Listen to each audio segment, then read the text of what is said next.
عطر أونو تمام من نيشانيه إصدار 2019 بتوقيع العطار البرتغالي ميغيل ماتوس اللي صممه عشان يقف على الخط الفاصل بين الإغراء الفاتن والشراسة الحيوانية. لو عايز ريحتك تبقى بونبوني وشوكولاتة وكريم شانتيه الفيديو ده مش عشانك.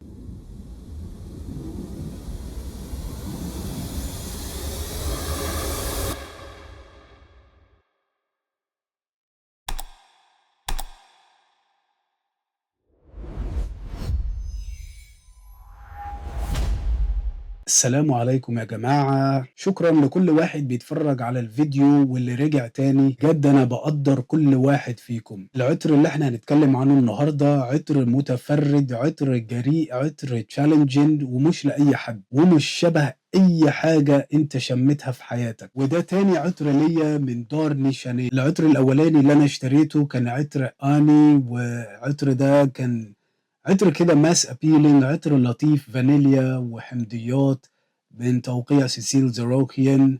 عطر جميل جدا وعملت له ريفيو على فكرة في القناة. على العكس بقى عطر اونو تمام حاجة يعني قمة الصعوبة، وبعض الناس تقول لك العطر ده غير صالح للاستهلاك الآدمي. ميجيل ماتوس تعاون مع شركة نيشانيه ونزلوا العطر ده في المجموعة التجريبية. فالمجموعة دي بصراحة أنا أحس إن هم ما اهتموش بيها قوي. يعني الإزازة شكلها كده رخيصة، الغطا مش مغناطيسي، تحس إن العطر ده عملوه للناس اللي بتقدر الريحة أكتر من الإزازة اللي هي اللي بتلمع، الإزازة الأنيقة والبوكس الجميل. فعطر أونو تمام هو عطر فوجير شرقي صعب جدا، عطر تشالنجين بيدخل أي حد يرشه في رحلة عطرية مليئة بالمفاجآت والتغييرات. يعني عطر مش لينير، مش خطي، عطر متغير. يعني تحسه أحيانا كأنك في جنينة مليانة أعشاب، وأحيانا تحس إنك في مصنع وفي دخان وجلود. وده واضح جدا إنه تجربة فنية ومش عطر تقليدي وخلاص. هو عطر فعلا بيكسر القواعد ومش سهل إنه يتوصف، معمول لعشاق التفرد والتميز. نيجي بقى لنوتات عطر نيشانيه أونو تمام.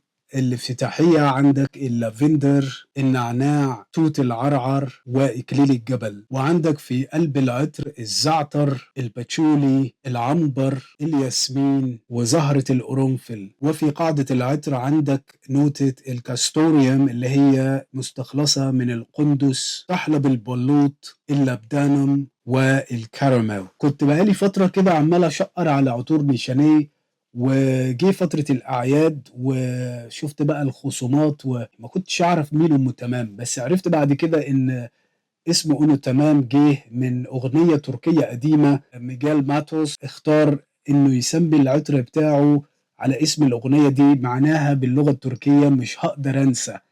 وكاتبين عندك تحت لشبونة أو لشبونة اللي هي عاصمة البرتغال، مسقط رأس ميجال ماتوس. يلا بينا بقى نرش عطر اونو تمام من نيشانيه.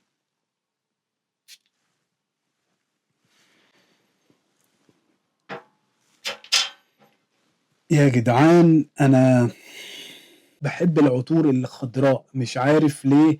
العطور الخضراء العشبية الطينية الحاجات دي بتعجبني جدا، اللي ما فيهاش حاجة سويتية، مع ان العطر ده فيه لمحة من الكراميل، بس تحس ان الكراميل هنا جاي يهدي النفوس. فافتتاحية صعبة إلى حد ما، خاصة للناس اللي ما بتحبش العطور الصعبة الخضراء الفوجير الشرقية.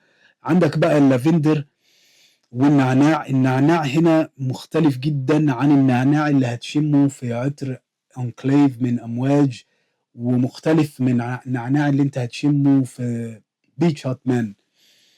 هنا تحس النعناع ريحته عاملة زي المرهم، عارف الكريمات اللي هي بتحطها الفيكس وكده. هنا النعناع مش عشبي قوي، بس الريحة العشبية بتيجي من الخليط بتاع اللافندر مع الروزماري. والروزماري على فكرة دايما أنا بشمه بيبقى قريب من النعناع على أنفي، عشان كده ما بحبوش في الأكل خالص. حاجة يعني غريبة جدا، ريحة هتشمها تحس إن هل ده فعلا برفان ولا ده كريم ولا مرهم. فبعد ما الافتتاحية الخضراء العنيفة العشبية النعناع والكلام ده كل ده ما يهدى، بتدخل على قلب خشن جلدي قوي مع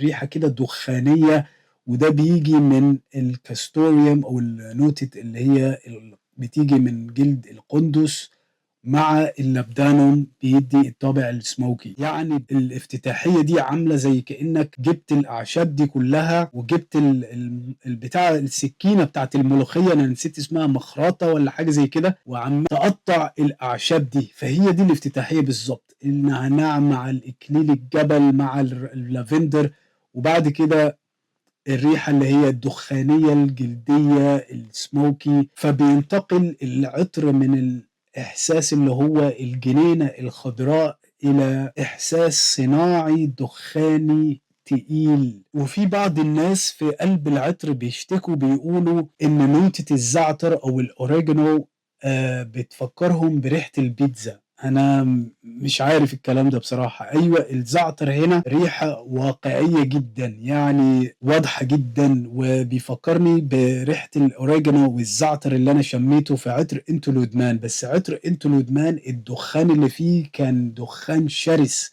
بينما هنا الدخان بسيط، دخان خفيف، بس الخشونة الجلدية هي اللي تقيلة.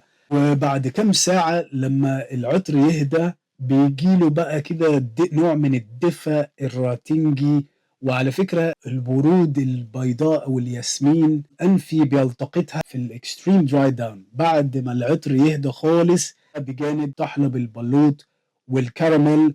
الكراميل هنا مش واضح، مش زي الكراميل اللي انت هتشمه في عطور زيرجوف، مش الكراميل السويتي الجورماندي. هنا الكراميل بيخلي الروائح الخضراء القوية دي بيقلل من حدتها ويقلل من شراستها، بالإضافة إلى نوتة زهرة الياسمين الدسمة.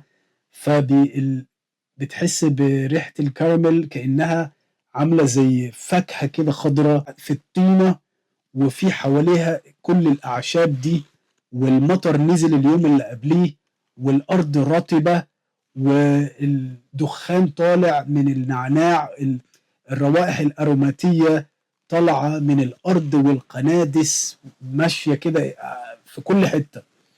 فعطر غريب غريب غريب يا جدعان. أنا عمري ما شميت حاجة زي دي، والعطر ده كان حب من أول شمة. فعطر أونو تمام من نيشاني هو اكستري دي بارفان، تركيزه قوي، أداؤه محترم جدا، 9 ل10 ساعات على جسمي، وأنا أخاف أرشه على اللبس عشان العطر نفسه لونه بني أخضر كده غامق، فمش عايز أرشه على، ما جربتش بصراحة أرشه على لبس خالص. وعطر زي ده أنا هستخدمه في جميع الفصول، أحسه منعش من حيث الافتتاحية الخضراء. العطور الخضراء دي دايما أنا بفضلها في أجربها في الفصول اللي هي الصيف والحر كمان، عشان بقلل من الرش فيها. بس العطر ده في الشتاء هيتألق، ولا أظن إنه هيناسب الشغل. أنصح بالتجربة، وغير آمن للشراء العمياني. تحذير، حط عليها 3 4 خطوط. عطر طبعا يونيسكس، مائل للجانب الذكوري. فقولوا لي لو رأيكم ايه في عطر اونو تمام اذا كنتم جربتوه. لو اول مرة تشوفوني اعمل لايك وسبسكرايب وشير وفعل الجرس. والسلام عليكم ورحمة الله وبركاته.